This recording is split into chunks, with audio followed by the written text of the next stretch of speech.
Good morning. I am Merseyside Chief Constable Serena Kennedy, and at my side is Assistant Chief Constable Russ Jackson from Terrorism Policing North West. ACC Jackson will be giving an update on the investigation, and I will be updating you on the involvement of Merseyside Police. Good morning. The investigation into the explosion at Liverpool Women's Hospital, led by Counter-Terrorism Policing, is continuing at pace.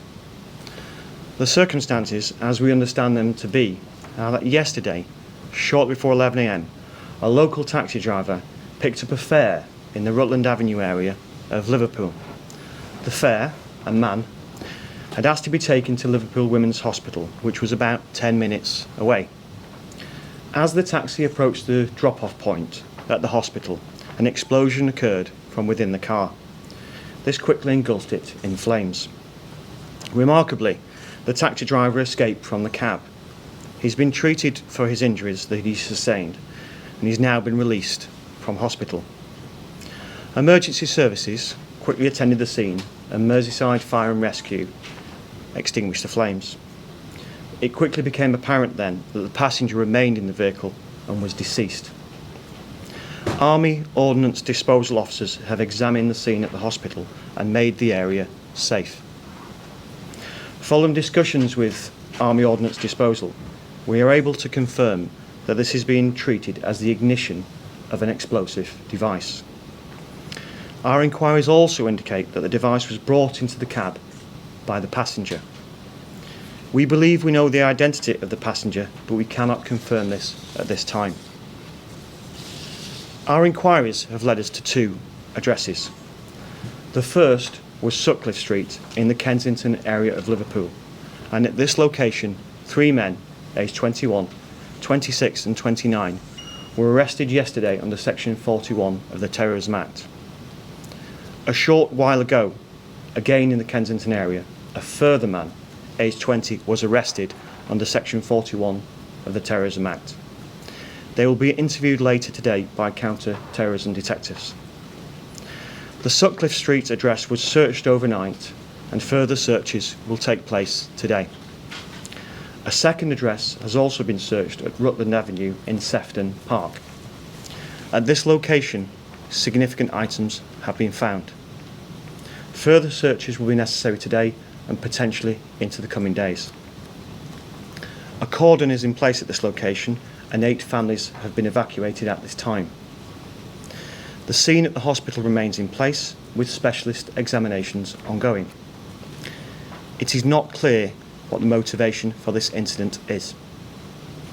Our inquiries indicate that an improvised explosive device has been manufactured, and our assumption so far is that it was built by the passenger in the taxi. The reason why he then took it to the women's hospital is unknown, as is the reason for its sudden explosion. We are, of course, aware that there were remembrance events just a short distance away from the hospital, and that the ignition occurred shortly before 11 a.m. We cannot at this time draw any connection with this, but it is a line of inquiry which we are pursuing.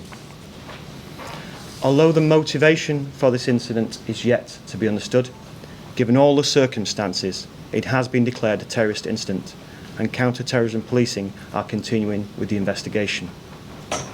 Our inquiries will now continue to seek to understand how the device was built, the motivation for the incident, and to understand if anybody else was involved in it. Thank you. I completely understand that communities in Merseyside may be concerned. I can reassure you that my officers are out and about on the ground providing high visibility reassurance. There is no specific threat to the area, but I have asked for patrols to be increased right across Merseyside. Incidents such as this are very rare, but I would ask people to remain calm, but also be vigilant and alert. There has also been lots of speculation on social media and false reports of further incidents. For that reason, I would urge members of the public to rely on official information which will be released on our Twitter feed at Mersey Police and the Merseyside Police website for information, or at GMP Police. The people of Liverpool and Merseyside are well known for supporting each other, and at a time like this is needed more than ever.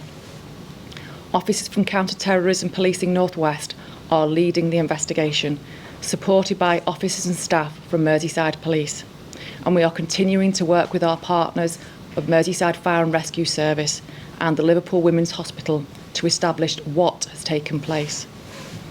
Merseyside Police will continue to liaise with community groups, community leaders, partner agencies and individuals in the coming days and weeks to make sure that any concerns are addressed and ensuring that we provide the best possible service to our people here in Merseyside. It is also important that people do not speculate about what has happened, but we will endeavour to update our communities as soon as we are able. I would continue to advise people to be vigilant, and if they have any concerns, to contact the police on 101 or 999 in an emergency. Thank you.